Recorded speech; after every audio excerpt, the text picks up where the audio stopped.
బొబ్బలపల్లి జిల్లా కాటార మండలంలో ఆసుపత్రిలో వైద్యం అందించడంలో నిర్లక్ష్యం వహించి శిశువు మరణానికి కారణమైన బాధ్యులపై కఠిన చర్యలు తీసుకోవాలని మందని మాజీ ఎమ్మెల్యే పుట్టా మధుకర్ అన్నారు.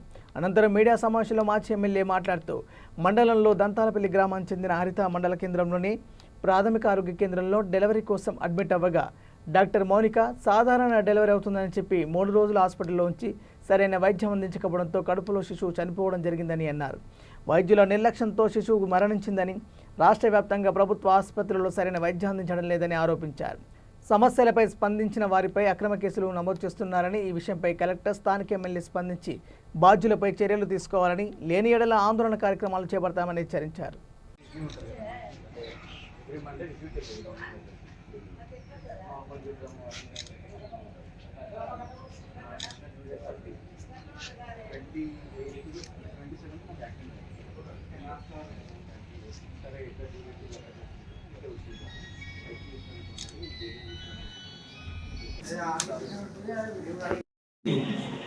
పంపించండి అంటే మేము మాట్లాడినాము.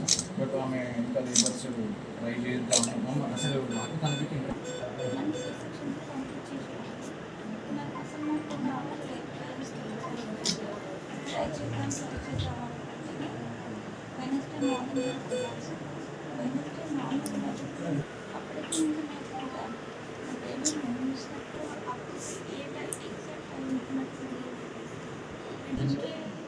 Monday night, sir. Monday night 10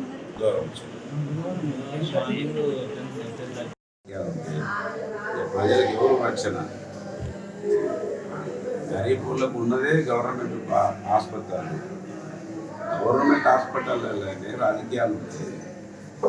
ఎవరైనా ఒక ప్రజాప్రతినిధి వచ్చి ఏదైనా మంథని నియోజకవర్గం కాటారం హెడ్ క్వార్టర్లో ప్రైమరీ హెల్త్ సెంటర్ ఆసుపత్రిలో తోట హరిత ఆమె డెలివరీ కోసం సోమవారం సాయంకాలం ఆమెకు నొప్పులు రావడానికి ఇంజెక్షన్ ఇస్తే బుధవారం వరకు పట్టించుకోకుండా లేబర్ రూముల్ని పెట్టి మేము సాధారణ ప్రసవం చేస్తామనే పేరుతోటి కాలయాపన చేసి లోపల ఉన్నటువంటి డాక్టర్ గారు మిగతా సిబ్బంది అందరూ కూడా నిర్లక్ష్యం వహించడం వలన ఒక ప్రాణం చనిపోయి తల్లి హరిత భూపాల్పల్లి మన 100 పడకల ఆసుపత్రికి వచ్చి పాపం ఇక్కడ ఉన్న వాళ్ళైనా సిబ్బంది డాక్టర్లు తొందరగా వాళ్ళు స్పందించడం వలన ఆ తల్లి బతికింది. లేకపోతే ప్రభుత్వ ఆసుపత్రులు మంత్రి ప్రాంతంలో ఉన్న డాక్టర్ల లాగా అక్కడ ఉన్నటువంటి సిబ్బంది లాగా భూపాల్పల్లిలో కూడా ఉంటే తల్లి ప్రాణం కూడా పోయేది. కాంగ్రెస్ పార్టీ ఎప్పుడు అధికారంలోకి వస్తున్నప్పుడు మంత్రి ప్రాంతంలో పూర్తిగా ఉద్యోగస్తులను రాజకీయ కండువాలు వేసి తింపడం వాళ్ళకు ఆనవాతి అయిపోయింది వాళ్ళు ఉన్నటువంటి ఎమ్మెల్యే కుటుంబానికి. నిన్నటి వరకు ఒక పోలీసు వాళ్ళకే కాంగ్రెస్ కండువాలు ఉన్నాయి అనుకున్నాం. ఇవాళ బీద ప్రజలు తల్లి తండ్రి తర్వాత డాక్టర్నే దేవుడిగా భావిస్తారు. ఇటువంటి పునరావృతం కావద్దు. తక్షణమే ఆమె పైన చర్యలు తీసుకోవాలి. జరిగిన నష్టానికి వాళ్ళకి ఏం పరిహారం ఇస్తారో, ఏ విధంగా వాళ్ళ నష్టాన్ని పూడుస్తారో ఇక్కడ ఉన్నటువంటి కలెక్టర్ గారు స్పందించాలి. కలెక్టర్లు కూడా ఐఏఎస్లుగా ఇక్కడికి వచ్చి డైరెక్ట్ ఐఏఎస్లు ఉంటే ప్రజలకు కొంచెం నమ్మకం ఉంటుంది.